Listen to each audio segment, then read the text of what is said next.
Hi everybody, welcome to Mrs. Rogers and Me TV. We are doing something different today. We just thought we would want to come into your family and bring you into our family and just discuss Christmas meals and Christmas cooking and Christmas in the kitchen and how to get out of the kitchen, not be stuck in the kitchen, etc. So send us through some comments, let us know that you're watching, listening, etc. Ask us any questions. So let's just have this open, really casual chat about Christmas and Mrs. Rogers. And I've actually got Ben joining me today. He's going to bring in the male side of things, the dad side of things, because as we all... So I was going to say I have my best Christmas shirt on as well. It's a little bit Polynesian, but it's red. You have. Well, it matches your nice brown hue that you've got going there after our weekend away. Exactly. Out the fishing. Yes, after the fishing. Yeah, actually, it probably would have been the fishing because you wouldn't have put any sunscreen on. No, but useless like that. That's the way it is. So, yeah, we're just going to have a chat. We're going to have a general chat because I always like to involve Ben in our Christmas, even though...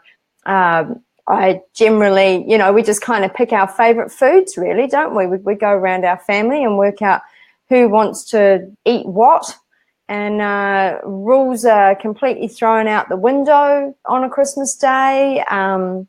If the kids want to start with, if they've got lollies or candy canes in their Santa stocking, they're allowed to eat that before breakfast and all of that sort of thing. So, yeah, so thanks for joining me, Ben.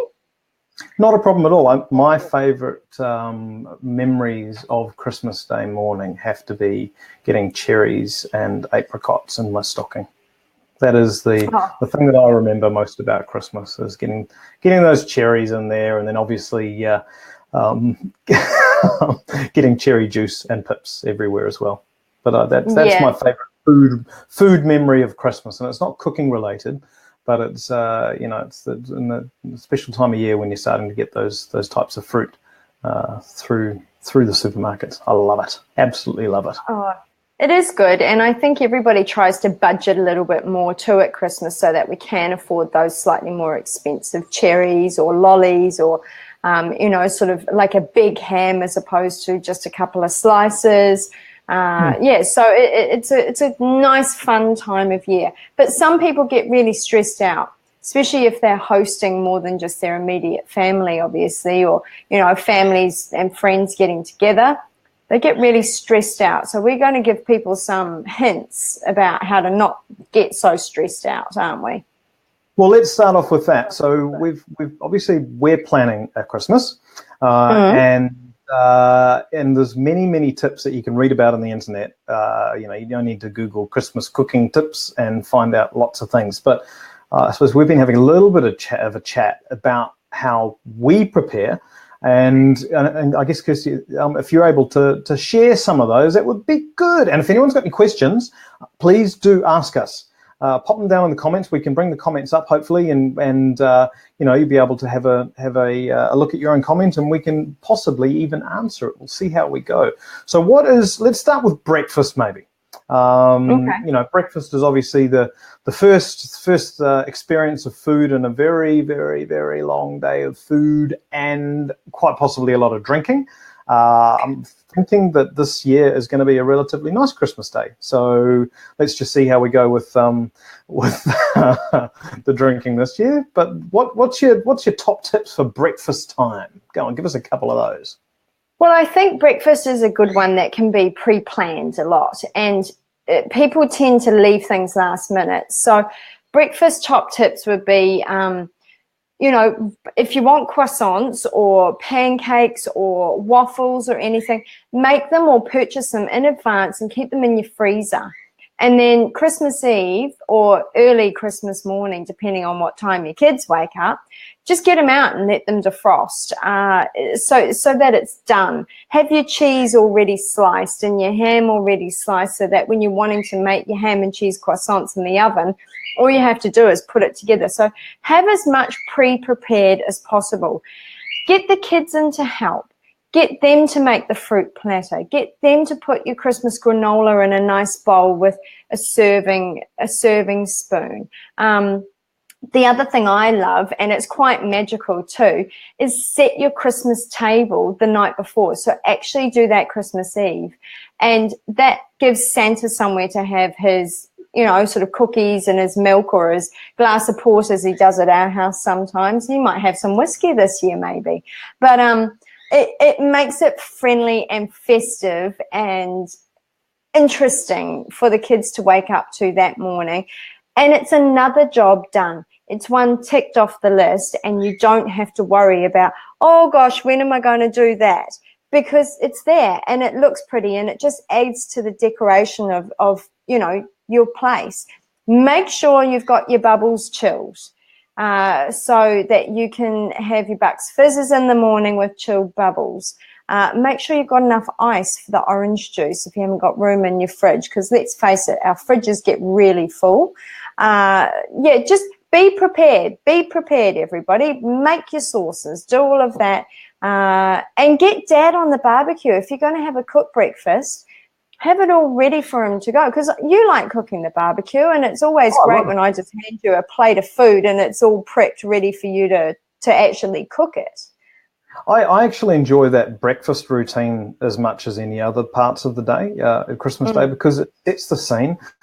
It allows you just to have a bit of a breather. Now, whether you have already opened your Christmas gifts with the kids or yourself or your family, or whether you've done it in stages, but that breakfast time is actually a really nice time for the adults to just generally sit and chill and have maybe a quiet little Bucks Fizz to start the day with.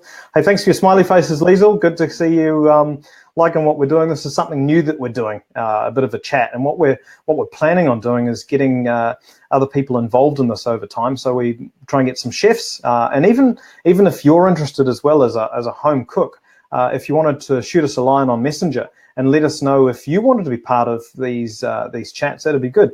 We think they're a bit of fun. We're trying this as a new thing, Mrs. Rogers and Me TV. It sounds like a nice thing. So do shoot us a line in Messenger if you believe you have something to offer the rest of the Mrs. Rogers followers on Facebook. So breakfast, like you say, lots of prepping, and having you don't necessarily have to sit at the Christmas dinner table that you may have set the night before. Have it outside. It might be something a little bit different. Have it on your laps outside. If it's a nice day, if it's not such a nice day, exactly. If it's not such a nice day, you might just have it around the tree. That could be a good idea as well. So that's breakfast. Now, if we're looking at the big meals, the lunches and the dinners, what are your top tips for getting involved, for making sure that we're making the most of Christmas Day lunch and dinner? Well, again, I don't want to be stuck in the kitchen all day. I want to see the kids playing with their toys. I want to be part of the, we sit around the Christmas tree and open gifts. And I know most people sit around and open presents together, because that's half of what Christmas is, apart from, the beliefs of everything else. Sit around the Christmas tree and to just enjoy each other's company and be excited for one another. And I mean, I'm terrible. I love giving gifts. If I could, the more money I would have, the more gifts I would buy. So I love seeing people's reactions. And if I can not be in the kitchen so much, that's ideal. However, I do love creating meals that I enjoy serving and meals that I know everyone's going to love. So I think it's really important that the biggest tip is to think about who you're feeding. What do they like? What do they want? I mean, we actually asked the kids, what would you like to eat on Christmas Day? If you had anything in the world, what would you like to eat? Prawns and ham and things like that are our, sort of traditional type things. But we know of some people who are having lamb this year. They're doing a really yummy lamb roast. My parents often do like a whole seafood salad, but it's all pre-cooked, pre-prepped, pre-done. So you want to have if you're doing turkey, for example, you have to start that now. Get it out. Start it defrosting if you haven't already, because you really have to soak it in a brine for at least 24 hours so that you have that moist, full-flavored turkey. Otherwise, you're just going to end up with a dry, horrible mash. And I've got a really good turkey recipe I posted for Thanksgiving. So if anybody's interested in turkey, just hunt that back. But yeah, the brine. Sorry, just to cut you off. That's something that I only learned about recently. I love my turkey, but the turkey's always just turned up. You do love turkey. You do love turkey. There's a Christmas delivery. That's a Christmas present arriving. Yep, exactly right. We'll see if, sort that out. Yeah. So yeah, sorry, you were talking about brine. Yeah, so with the turkey, I believe, so what you've got to get a cup for at least 24 hours and essentially just putting it in a pot of water with herbs and spices. Is that right? Yeah, pretty much. So, and your herbs and spices don't have to be ground or anything. So it's almost like a stock for turkey, if you can think of that. And it often has salt and things like that, which help break down the meat a little bit, because the meat can be quite tough. Well, not tough, but when you cook it, it dries out a lot. So not only does the brine add moisture, it adds flavor as well. And then when you cook a turkey, it's really important to cook it for most of the time, ham included, with a bit of tin foil on. And always cook the turkey breast up. Breast up or breast down? I don't know. There's some rotation thing. Maybe it's breast down, so that the flavors, I can't remember now. I'm put off by the delivery. I'm listening to see if it's working or not. Yeah, so there is a certain way to cook it so that the breast is covered with tin foil for most of the cooking, just until you want to crisp the skin is when you take that off, because that's the part that you tend to eat the most, and it's the part that dries out the quickest. Even though it's the chunkier bit, it's sort of like the least fattiest part of the turkey. Same goes for chicken. If you want a really yummy chicken, try cooking it in an oven bag. I swear by them. And then just break it open at the very last minute if you want an extra crispy skin. But you need to get that turkey defrosting now, especially if it's a big one, and you need to get the brine into it. Hey, another quick thing with prep with turkeys or chickens is make your stuffing up the day before and keep it in a Ziploc bag or a container in the fridge. So don't actually stuff the bird, leave it separate, and just pop that in when it's, when you're about to cook it, obviously, when you're putting it in the oven. That way, you don't have, you can use your food processor and blitz your onion, blitz your bread, blitz your herbs, chuck your egg in, get that all going, and then just, put it in the fridge. And that's one less thing you have to do the next day. Yeah, and you don't put the stuffing into the bird until you're ready to cook, though, do you? You need to have that. You're right. So put your stuffing in just a bag or a container in the fridge. Don't stuff your bird, and stuff it just before you want to cook it. Yep. So that's another step that's done. So it just makes life so much easier. The reason we don't stuff it and keep the whole thing in the fridge is because obviously there's raw juices of the bird, and they can have some bad buggies. So if you stuff it, then you're kind of possibly infusing those bad germs in the stuffing. So that's the only reason we don't stuff it the night before or 3 days before or whenever. You just want to keep it all easy, make it as quick as you can. It's like I've seen some funny things at the moment where people are cooking medium rare chicken.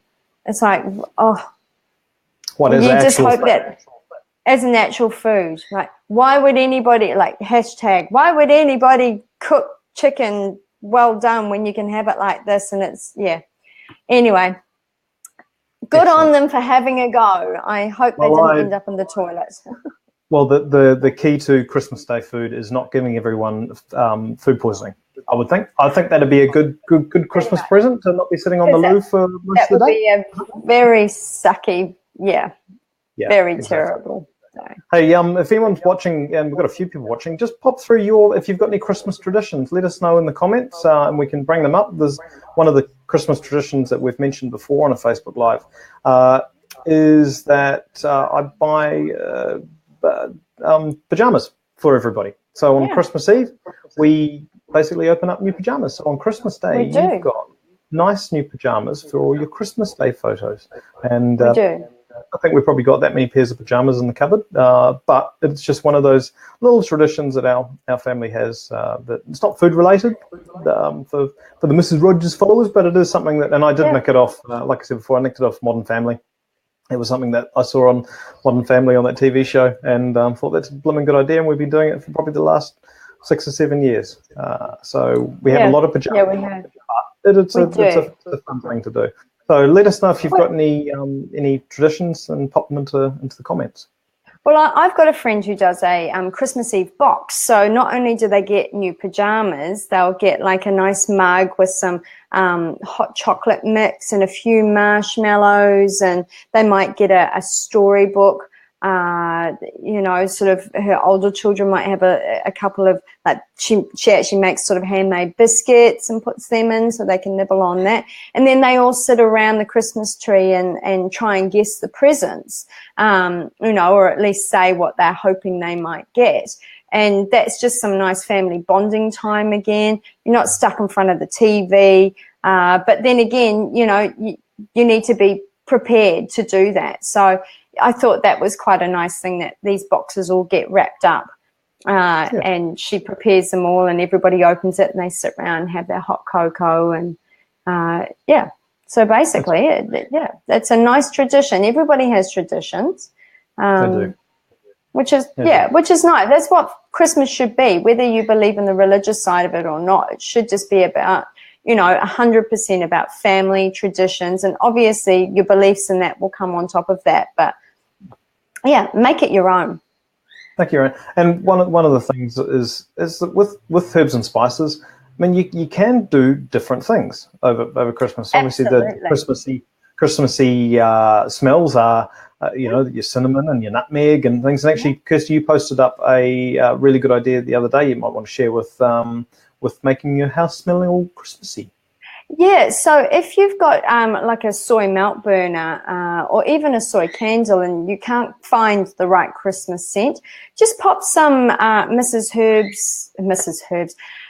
Rogers spices in there. So your star anise, your cinnamon, your mixed spice, things like that. And it just as it warms through, you get the smell, a little bit more smell of Christmas through the house. So, which I've done, I sort of got a fruit flavored soy melt, and I've put some star anise and some cloves in it, and it's just given the smell of the house a little bit more, when I'm not cooking, a little bit more of a nice cooking type smell. So, which is really nice, and it just adds that more. The other thing you can do, which I would actually love to do, and we probably will if we get round to it, is to make a pomander, where you get an orange and you push cloves into it, and you can give one to each of the kids, and that way you get this orange and clove type smell. Now, in countries where it's fairly warm or wet, so probably not the best thing in New Zealand, you can actually dry them out completely, so that it means that you can keep them for next year. But I think there's also a fun thing about maybe making them, taking a photo and just having them there for the smell. They could hang it on their bedroom door, or sort of on the bathroom door maybe would be quite nice, or on the front door, and then you get that lovely aroma of orange and cloves as you pass by, and it gives the kids something fun to do. There's something enjoyable about getting cloves and pushing them in, and just make sure you have really pithy oranges so that the kids aren't fighting with the actual fruit. But yeah, it's a nice thing to do. You can prick the orange skin with a skewer first. So if you prick the orange with a skewer and then poke the cloves in, it's going to make it a lot easier. So you can make patterns and smiley faces and have a bit of fun. Exactly. You can make like a bauble sort of, obviously with an orange shape, and do sort of twists and star shapes, and you can just, the kids, that way the kids can do whatever they want. So that's a really good way to use cloves in general, other than your ham, for Christmas Eve or Christmas Day if your kids are bored. And they're really nice gifts as well. Yeah, they are a nice gift. And one of the other tricks is to get a saucepan of water and cut some oranges up. So you, including the skin, and then put a number of spices or herbs, or, same sort of thing. You could be using whole cinnamon sticks or curls, I think they're called, cinnamon, and a number of other spices, and basically just put the saucepan on your stove to boil, to simmer away, and that will make your house smell all Christmassy as well. You just got to keep an eye on it, obviously, because you don't want to boil the water away. Yeah. But that will give it a lovely, lovely aroma throughout the house. Because that is the other thing. I mean, a lot of, obviously you have a Christmas tree, and that usually has a very pine smell. But Christmas is about those sorts of things, isn't it? It's about the smells. It's about the experience. It's the only time of the year we really get to, completely immerse your house for a number of weeks, possible, in such a fun thing. So we started quite early this year, didn't we? Yeah. We did. We started a week before December, but that's all right. I enjoy Christmas. But it's nice to have, and it's good to get the kids excited.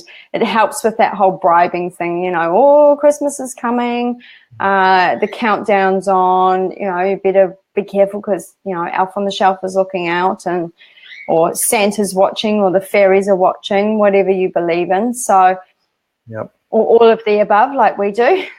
Exactly. So, busy time for parents. But that's all right. That's part of the fun.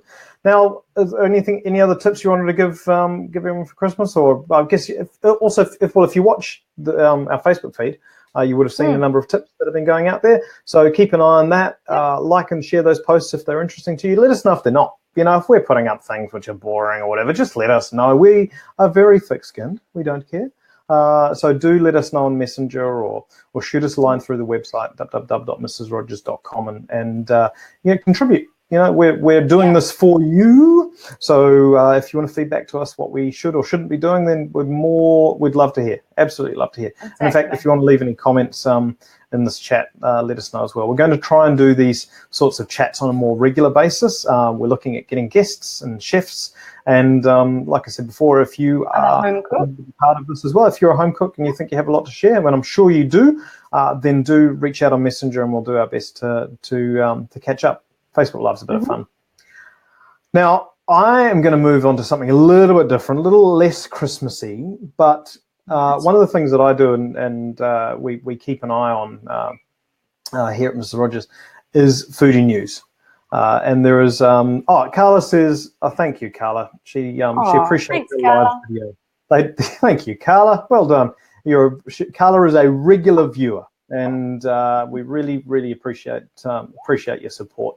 They aren't easy to do, so it's nice to know someone appreciates it. Thank you very much. Absolutely. So, Carla, why don't we get you involved? We should get you involved in a Facebook Live. So we'll reach out to you directly, and maybe next time you can join us and give us some of your tips. It could be a bit of fun. We will chat. What I was saying is that, I keep an eye on foodie news. There's always trending things, whether it's the keto diet, which I'm sure you're going to hear a lot about in the new year. It's the hot new diet. I don't know why I did the air quotes. Not sure why that happened. But hot new diet. I'm not sure. A new diet. I don't know. It gives emphasis. Emphasis. So we keep an eye on the news as we go. Now, one of the news items that I saw recently, which isn't particularly Christmassy, but I thought it was really interesting, is that there are plastic straws disappearing from a lot of Auckland food stores. So I know a lot of places like tourist resorts, like down in Rotorua, and places like Rainbow Springs. I know that they obviously got rid of plastic straws a long time ago, but I think personally it's quite cool to see it happening everywhere. The article was saying that it's something like 3%, which doesn't sound like a lot, but 3% of all of the landfill or the things found on beaches was straws, which sounds like a lot. It does. And why do we use a straw? just for sucking. Like Yeah, I guess it's a nice easy thing to have and to use, and you can obviously suck up, so you're not drinking from a can or whatever. But hey, good on the Auckland stores that are doing it. So I think my video is going a bit screwy there. I'm not sure. Good on the Auckland stores for giving it a go. Straws. Yeah. Yes. Exactly right. I guess the thing is, we're trying to cut plastics everywhere, and straws are probably an easy thing because they thought, well, we don't actually need them to drink the device, whatever. Like if you've got a can, you can tip it. If you've got a cup, you can just tip that as well. If you've got a water bottle, you can just tip that. So I guess by removing that, and there's a lot of those reusable straws out there too, the metal ones. Personally, I think I would prefer to just drink it. I think the metal would taint whatever you're drinking. But yeah, I think it's a good move. I'd much rather, move to that than get rid of nappies or things which actually are almost a necessity. And so plus it's good for, you're talking about Rotorua and places like that. They do it purely so that the pollution doesn't affect the animals, which is a good thing. Yeah, exactly right. Now this next one I think is rather interesting. So I will post the link in the chat, but and I've got it up on there, if you can see on the old iPad. But there is a new map which has been released on Google. It's been out for about a month or so. It's probably been longer, but it's just got a bit of traction in the last month. And it's basically, if you're looking for a free helping of blackberries, grapes, or peaches this summer, you won't have to look far. Another map is doing the rounds in New Zealand, but this one is giving away more than just new suburb names. The New Zealand Fruit and Food Share Map on Google allows people to add the fruit and veggies available to the public in gardens or walkways. The interactive map also allows Kiwis to add what they're growing on their own property. Dotted around Auckland is everything from coconut trees out west to avocados out south. That was my best newsreader voice. I was going to say, it was a very good newsreader voice. That was new. Coming in live now, we have a new coconut tree. No, we didn't got that one. No. Yeah, so I'll chuck that into the chat as well. I think it's brilliant. I mean, it'd be something great to do with the kids. So you could literally just plan out your map. So you might have suburbs around you. Plan out your map. Grab a blimmin' little thingamabob for walking with. Basket. Bag. Grab a basket, grab a bag, and then have a walk around your local town. You can absolutely. Pick up, what does it say? Come on, you can go and grab an avocado, you can grab a coconut, parsley. There's a whole lot of stuff. So the thing is too, like a lot of kids think that fruit comes from the supermarket. So it's a good learning thing, even if you don't actually want to, collect too much of it, because obviously you want to share it around. It would be a really interesting just lesson in, biology. Is it biology? I don't know. Well, horticulture. Well, it's not chemistry. Horticulture? I don't know. Anyway, in normal everyday life, because I think we're really lacking on, the normal everyday life type teachings. We're getting there, but I think we shouldn't rely on school to do everything. We need to take that up. So even just showing the kids parsley is a small plant, well, generally a small plant, and it's a herb, and it's sort of would be classed as a plant or a shrub, whereas apples come from trees, and they can be really high up, and they feed birds, and the seeds are inside the apple, so the apples that drop down, they rot away, and that encourages the seed to germinate, and then, I think it's a brilliant lesson. As well as just not going to the supermarket and getting it, you're getting free food and a lesson for your kids or for yourself. Well, we found passion fruit on a vine in a park. And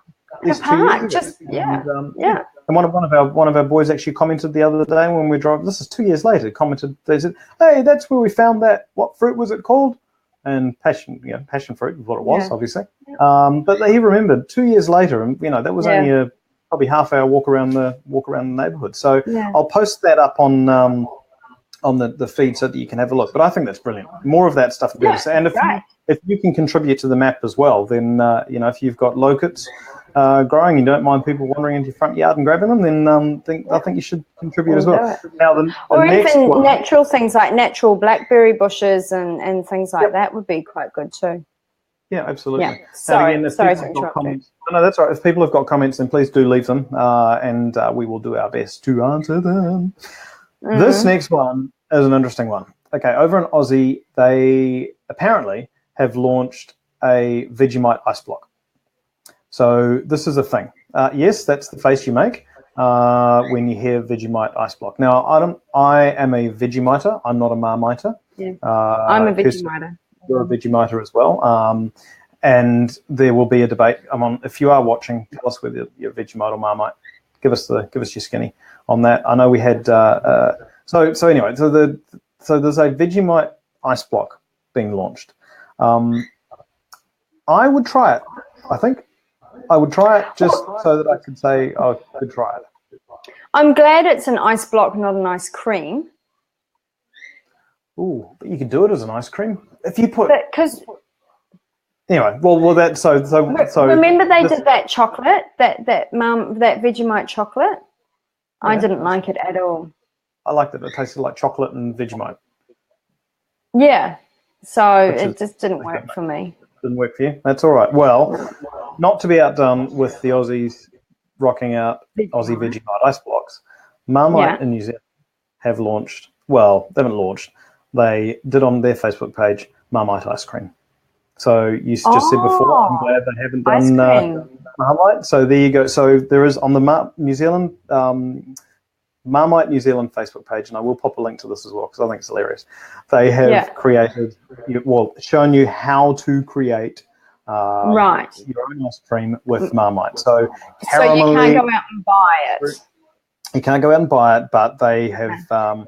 And it says here most, while some weren't too keen, most gobbled down all the creamy treat with caramel-coloured streaks. There's my newsreader voice again.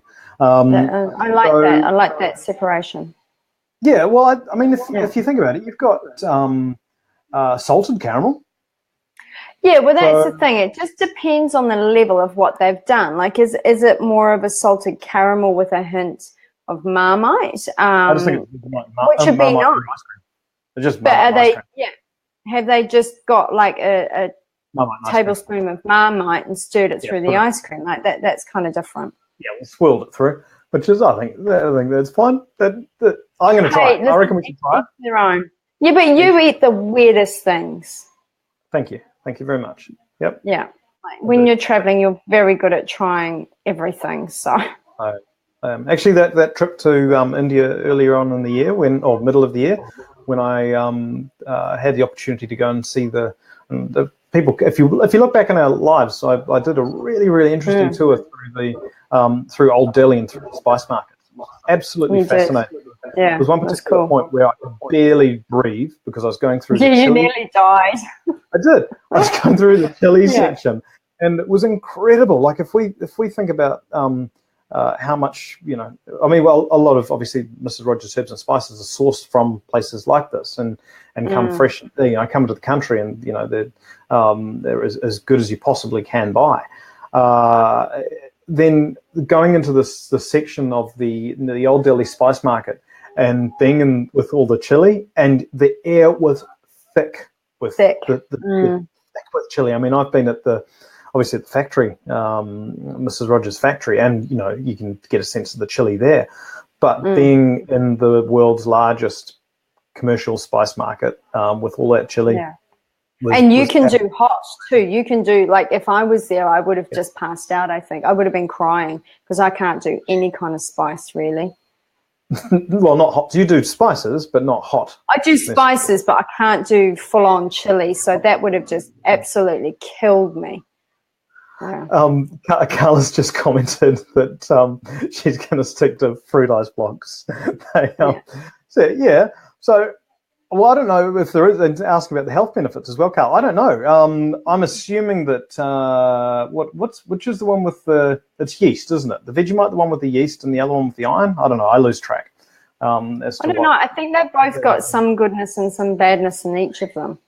Yeah. Because Well, I mean, that people were saying don't eat it too much because it's got a lot of salt, and then other people are saying, but it's actually full of sugar as well. So, yeah. do you know what? It's in moderation. I think you would have to eat a lot of it to actually benefit, because you actually need to have vitamin D and vitamin C for our body to absorb iron, and so unless there's those elements in it, from a point of view, I doubt they would promote that. I could be wrong, but I know, like, when you're, I'm gonna try. I I'm think gonna see it's if I just a can gimmick. make the ice cream. We're gonna make the ice cream and give it a go. Oh, Yeah. wait, but that Maybe, means we have to buy Marmite. We don't eat Marmite. we could try a Vegemite. We could try a Vegemite We ice could cream. try a Vegemite one. Carla, we'll let you know, and if you actually do it as well, then what we do, you let us know how it goes. Yes. But I did say yes, we'll be running back to fruit ice creams relatively soon. So there you go. So that's the latest foodie news, and off on the old Marmite and Vegemite story. So if you spot any news items that you think would be interesting with for us to share as well, then do let us know. Take us a line and Messenger. Yep. So we are trying this live scenario, and see how we go. It's going to be, we'll give it a decent shot, because I think it could be fun. Carla, we'll catch up with you and hopefully go live with you as well and have a bit of a chat. And if there's anyone else who would like to come involved, because we're people who love food. We love cooking with Mrs. Rogers Herbs and Spices, and using the ingredients, whether it's in baking or cooking. I'm actually looking forward to probably the most the fruit cake, the recipe that you put out there. Listen, I was actually going to say, don't panic for those because that fruit cake you really needed to make at a minimum 4 weeks. Ooh. People, don't panic. I've got a quick fruitcake recipe that I'm going to put up the next day, probably Saturday. I will put it up. Tomorrow I'm going to do 5 different ham glazes, so you don't want to miss that. It's really nice. Some different ones in there as well, not just your traditional. So traditional is obviously beautiful, but if you have ham every year, let's spice it up a little like we do at Mrs. Rogers. The Christmas cake that you can pretty much make and eat once it's cooked, so that's a great one to have. Some other really yummy recipes coming up just before Christmas, so I better get to work. Christmas, what is that, 3 days, 4 days? 4 days? Well, it's the 21st today. There you go. It is. I was just going to say, on the Christmas cake, I'm looking forward to just chopping it up and frying it in butter. Just frying it. And people, you don't particularly like custard, but if you've got like a custard, you can pour custard over it, or a big ball of vanilla ice cream is quite nice as well. Lots of fun things coming up, and I've got to make the gingerbread men for Santa. You do. Well, as it says there, ho, ho, ho, and a Merry Christmas to everybody from us at Mrs. Rogers, and from the entire team behind the scenes who bring you all the Mrs. Rogers Herbs and Spices. A Merry Christmas from them. We had a fantastic end-of-year Christmas party at a local bowls club, and that was great. Look, a Merry Christmas from Kirsty and I, and from Mrs. Rogers and Me TV. Is there anything you wanted to finish off with? No, just don't get stressed. I hate it how people come and they go, oh my God, I'm so stressed. Christmas is at my house this year. Pre-write your menu. Sit down and physically handwrite your shopping list. I know we've got phones and everything, we can tell it what to do. But for me, if I write it, I actually remember it as well. Take it with you, obviously. And make sure you've got someone looking after the kids. Don't do it with kids. Give yourself time to pick and choose. Be organized, be prepared, and then your Christmas day will be so much more smoother and happier, and you won't feel stressed. And if you are stressed, just start on those Bucks Fizzes way early. Then you'll be fine. You'll be absolutely fine with a couple of Bucks Fizzes under your belt. Right, Merry Christmas, everyone. Know what a Bucks Fizz is? I don't know. Isn't it? Well, it's orange juice. It's also called a mimosa. Yeah, orange juice with bubbles. Bubbles. There you go. I might go find one now. All right. Merry Christmas, everyone, and we'll be back. Yes, Merry Christmas, everyone. See ya. See ya. Bye.